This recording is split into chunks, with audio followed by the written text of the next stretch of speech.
Bugün size kulağa bilim kurgu gibi gelen bir teknolojiden bahsedeceğim. Şarj gerektirmeyen pil. Evet, yanlış duymadınız. 50 yıl boyunca hiç şarj etmeden çalışan bir telefon fikri, özellikle Çin'in son açıklamalarıyla internette büyük bir yankı uyandırdı. Ama önce çok önemli bir soruyu cevaplayalım.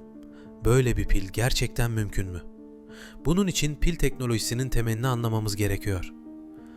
Günümüzde kullandığımız tüm pillerin ortak özelliği kimyasal enerjiyi elektrik enerjisine dönüştürmeleridir. Ve bu pillerin hepsinin bir sınırı vardır. Bugün en yaygın olarak kullanılan pil türleri lityum-iyon piller, nikel metal hidrit piller, kurşun asit piller ve lityum demir fosfat pilleridir. Lityum-iyon piller telefonlarda, laptoplarda ve elektrikli araçlarda kullanılır. Avantajları hafif ve yüksek kapasiteli olmalarıdır. Ancak zamanla ömürleri kısalır ve şarj döngüleri sınırlıdır. Nikel metal hidrit piller oyun kumandalarında ve bazı kameralarda bulunur. Güvenilirdirler ancak enerji yoğunlukları düşüktür. Kurşun asit piller araç akülerinde kullanılır. Güçlüdürler ama ağırdırlar. Lityum demir fosfat piller ise daha güvenli ve uzun ömürlüdür. Fakat enerji yoğunlukları daha düşüktür. Tüm bu pillerin ortak noktası şudur: depolanmış kimyasal enerji biter ve tekrar şarj edilmesi gerekir. Yani kimyasal pillerle çalışan bir telefonun asla sonsuza kadar çalışması mümkün değildir. Peki gerçekten şarj gerektirmeyen bir pil mümkün mü? Bu noktada bambaşka bir teknoloji devreye giriyor: radyoizotop pilleri. Bu piller kimyasal tepkimelere değil, atom çekirdeğinde gerçekleşen bozulmalara dayanır.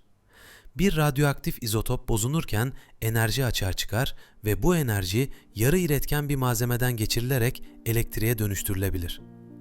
Ortaya ise oldukça ilginç bir sonuç çıkar. Bu piller şarj gerektirmez. Çok uzun yıllar boyunca sürekli ve sabit güç üretebilir.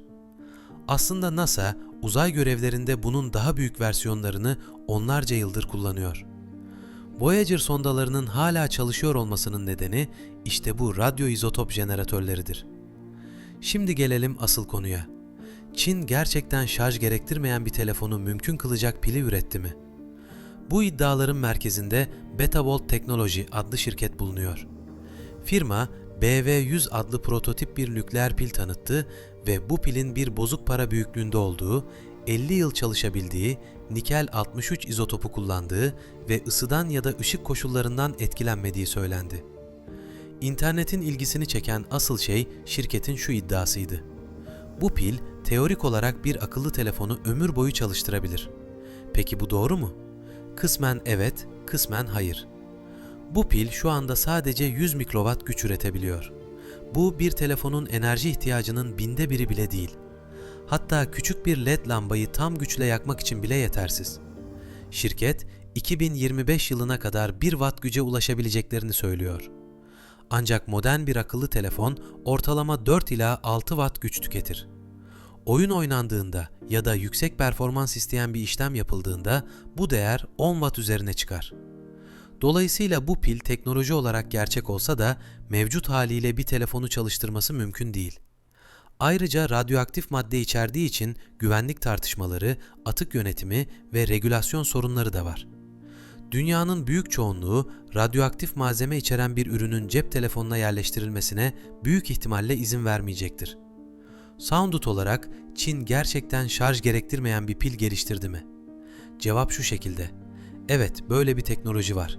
Ancak hayır, şu an için telefonlarda kullanabileceğimiz seviyede değil.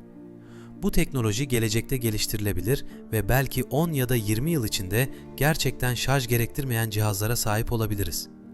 Ancak bugün için bu piller daha çok sensörler, IoT cihazları, uydular, askeri ekipmanlar ve çok düşük güç tüketen elektronik modüller için uygun. Yani şarj derdini tamamen ortadan kaldıracak bir telefon pili fikri bugün itibariyle hala gerçek olamadı. Gelecekte bu teknolojinin nerelere evrileceğini, güç üretiminin ne kadar artırılabileceğini ve güvenlik engellerinin aşılıp aşılmayacağını hep birlikte göreceğiz. Eğer bu tür teknolojileri ve bilimin geleceğini merak ediyorsanız, sonraki videolarda yeniden görüşmek üzere.